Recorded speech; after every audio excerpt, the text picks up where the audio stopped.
Oh, this is Halo 5 Tutor with another Halo 5 multiplayer gameplay commentary. As always, I'm bringing you the tips and tricks that you need to step up your game and take it to the next level. I'll help you win more often and have more fun while you're doing it. Now, Warzone is a very popular variant in Halo 5, so I wanted to show you a Warzone gameplay.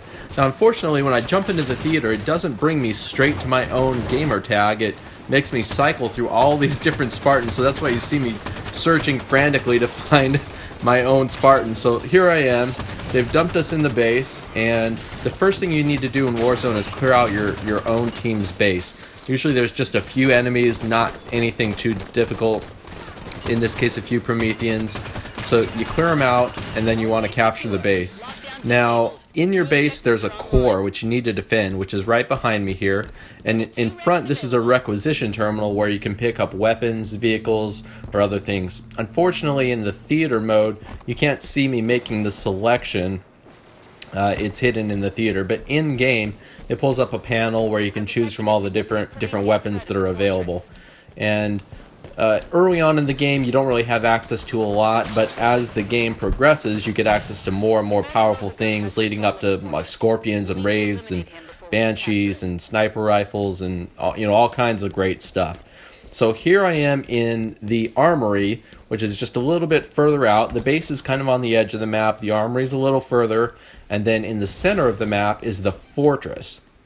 Now, the fortress is the real critical area of the game, because that's where most of the action is going to take place in between the two teams.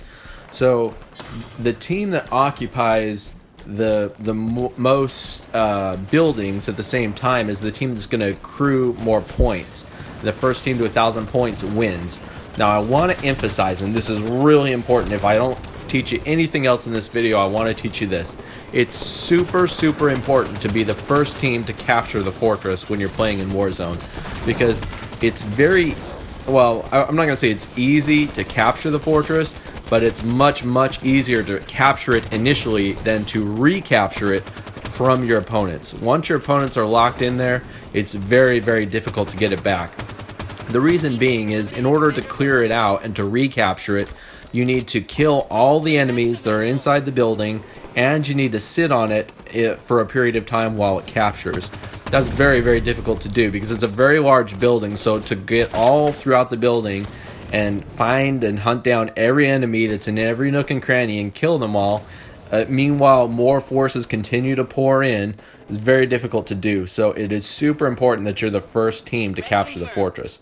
Now, if you don't capture the fortress, there's still some of these side missions that you can participate in, and it doesn't matter if you capture the fortress or not. You can still participate in these side missions, but especially if you have not captured the fortress, this is a good idea. This is an excellent alternative for scoring points. So in this case, I'm over here in this area hunting this elite and a couple of grunts. The opponents start out pretty easy early on. I could handle this little cluster on my own without too much difficulty. Later on, they get much more powerful, much more difficult to handle. They have bigger weapons, they have better armor, they kind of come in larger groups, sometimes they have vehicles. So as the game progresses, it gets more and more difficult. But the great thing is if your team is not scoring enough points by occupying the different buildings on the map, you can go out and complete these side missions and score a lot of points that way. And that's a great way to either catch up if you've fallen behind, or really seal the victory if you're ahead. So that's something that I really focused on throughout this game, especially because my team didn't really have a very good hold on the fortress, and so I felt like I could either continue to lose my life over and over again by trying to rush the fortress, or I could go out and complete some side missions and actually still score some points. So that's what I spend a lot of my time doing. If your team has captured the fortress, it's generally a good idea to keep a strong number of teammates in there, kind of keep it as a stronghold, and maybe send a few out on alternative missions. Maybe if your teammates die and they respawn outside of the fortress, they can go and complete some of those side missions. But generally speaking, you want to have a pretty solid group inside the fortress holding it down if you've already captured it, because that can be a huge advantage. Now, another thing that's new to the the Warzone game type is these recs, REQs, requisitions. And basically there are different weapons or vehicles or power-ups that you have access to throughout the game. Now you obtain these, it's a little complicated, you obtain these like in between the game. You open up packs that give you access to these requisitions. So you can, like, for example, get like open packs that have sniper rifles and mongooses and rocket launchers, and then next time you go in and actually play in Warzone, you have access to that inventory.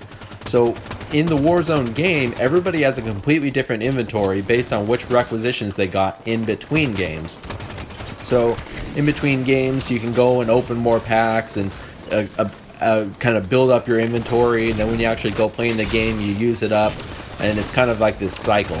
Now, in order to get additional requisitions, you either have to pay real money to get them, or there's kind of an in-game currency. You get extra like credits in the game just for playing, and that gives you access to a lot of requisitions. In my opinion, you earn as many free requisitions as you're ever going to need. So I really would say, unless you just have money to burn, I wouldn't really spend money on the requisitions.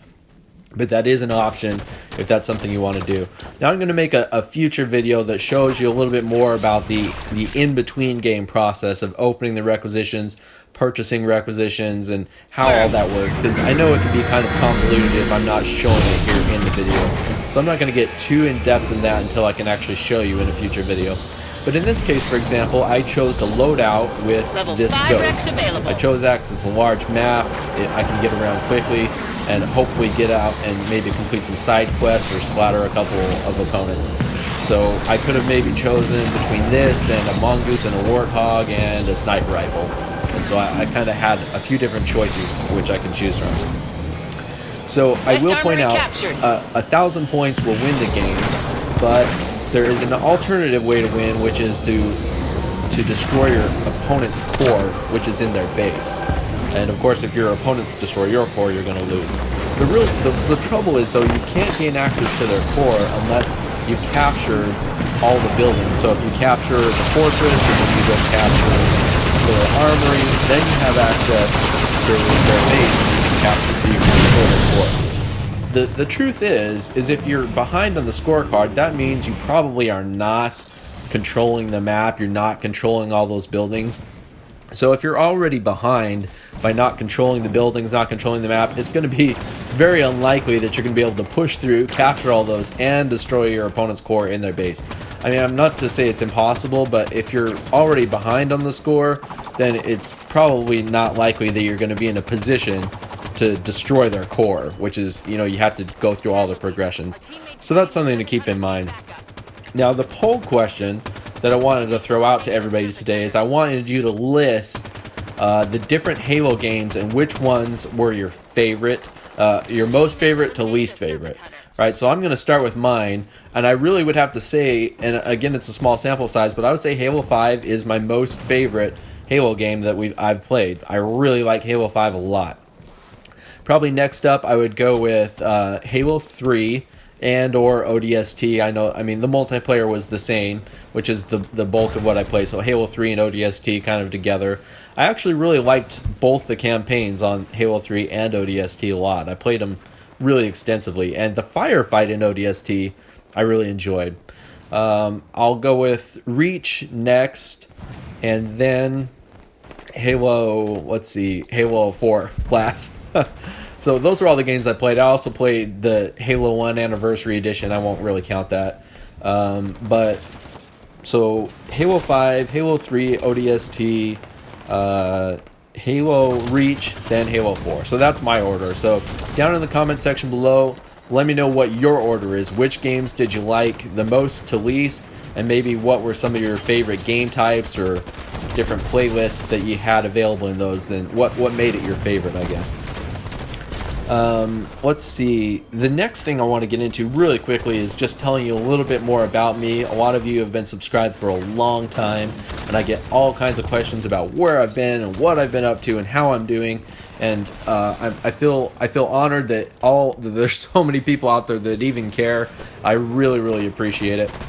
I will say that a couple years ago, right after I stopped making videos, my wife and I separated. And I won't get into too many details, but I will just say that it was a very, very positive thing to happen to me. It was not a healthy relationship. It was not a good situation for me, and so the separation was very, very positive for me.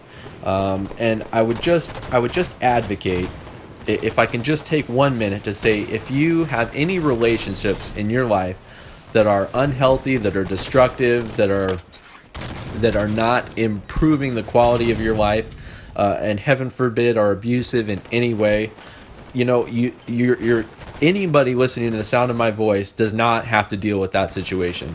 I mean, they don't have to stay in that situation. I mean, it is something that you can get help with. Whatever is going on, you don't need to accept being in an unhealthy relationship. I was in one myself. It was a really dark place. It was a really dark time. And I'm just here to tell you that things can improve. And I know that my situation is unique. I'm sure everyone else's situation is unique. And I know a lot of you have a lot of great, healthy relationships, and it's not a problem. Whether it's family members, spouses, girlfriends, regular friends, maybe somebody at school or work. All I'm trying to say is, not all relationships are healthy, and if they're unhealthy relationships, there's something you can do about it. You don't have to feel trapped. There's people you can go to, there's people you can talk to, there's help you can get, there's alternatives to life, because life is just too short to get stuck in a really bad situation with somebody who doesn't make you a better person. So that's all I'm going to really say about that. Now, I will point out, in the past, I've done things like open game nights, I've done live commentaries, I've done a lot of different things, and I want to continue to do all those, which I'm kind of gearing up towards them. It's kind of one day at a time here. The game just came out, so I'm still getting back into the flow of things. But one of the things I want to do very soon is an open game night, which is where you can come and play with me and my friends. We have a great time. I might be able to live stream that gameplay so that you can be on YouTube, which would be a great opportunity for you if you want to see yourself online. So keep your eye out. Make sure you've subscribed and you're checking back to my channel every day so that you'll get the notification when those live gameplays, those open game nights will come up, because those will be really cool events. Also, I'm hoping to partner up with a few other people so I can share some of their gameplays. Certainly, I'm not a pro player. My style isn't very flashy, and so I might be using some other people's gameplays in the near future. So if you have any really excellent games, make sure you save those. I'm not sure. I'm not going to ask for them yet, but if you have any really incredible clips, highlights, gameplays, make sure that you save them in your theater so that you can go back and share them later on if I'm ever, if it ever meets the criteria of what I'm asking for. So that's something to keep in mind as well. Well, here I am. I've loaded out with the Wraith. We're getting towards the end of the game. Unfortunately, my team is hopelessly behind, but I was able to contribute quite a bit throughout the gameplay by completing some side missions, by trying to push into the enemy fortress as best as I could. Here I'm going to kind of go on a suicide mission and destroy the opponent's Scorpion, which I'm able to successfully destroy their Scorpion, but the game's over and it's too late. So I want to thank y'all for watching. Please make sure to like, comment, subscribe, share your ideas, answer the poll question. I appreciate your time. Thanks for watching, everybody. This is Halo 5 Tutor signing out. I'll see you next time.